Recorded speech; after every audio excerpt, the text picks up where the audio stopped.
ગુરુજીએ હમણાં સત્સંગ કર્યો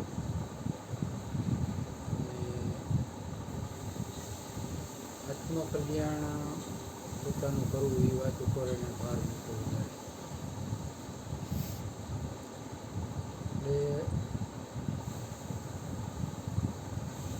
એટલે ખરેખર એમને આત્મકલ્યાણ આપણે પોતે કરવાનું છે ને એમાં મૂળ નડતર હોય તો આપણો દેહ આપણને આત્મજ્ઞાન આપીને ગુરુજી આપણને શરીર છોડાવી છતાં જન્મના આપણા એવા સંસ્કાર નહીં પણ એને જન્મની ઓલી આપણી ટેવને લીધે આપણને હજી શરીર જ મળે છે એટલે આપણે એ આગળ નથી વધ્યો. એવું દરેક પ્રાણી માત્રમાં એવું જ હોય એનું મનથી આગળ નથી વધતું. વૈજ્ઞાનિક પ્રયોગ થયો હોય કે બે હરણ હતા અને જંગલમાંથી લઈ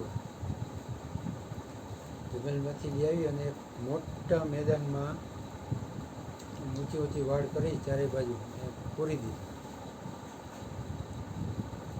અને પૂરી દીધા પછી આખા ચોરસમાં વચ્ચે પાછી એક વાડ કરી અને બે હરણને એક સાઈડ રાખ્યા થોડાક દિવસ.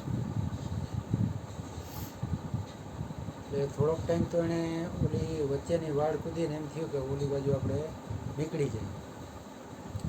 વચ્ચેની વાડ કૂદવા ખૂબ પ્રયત્ન કર્યો પણ પછી એને એમ થયું કે હવે આમાં આપણી કારી નહીં પાકે. એટલે એ પછી જેટલો વિસ્તાર એને મળ્યો હતો એમાં ફરે ચરે અને વાડ સુધી આવી પાછા વેગ. પછી થોડો ટાઈમ પછી એ વચ્ચેની જે વાડ હતી હટાવી લીધી ને તોય પછી પાછા હરણ એના જેટલો વિસ્તાર આપ્યો એમાં પાછા આવે ઓલી વાડ સુધી આવે ત્યાંથી પાછા વળી જાય.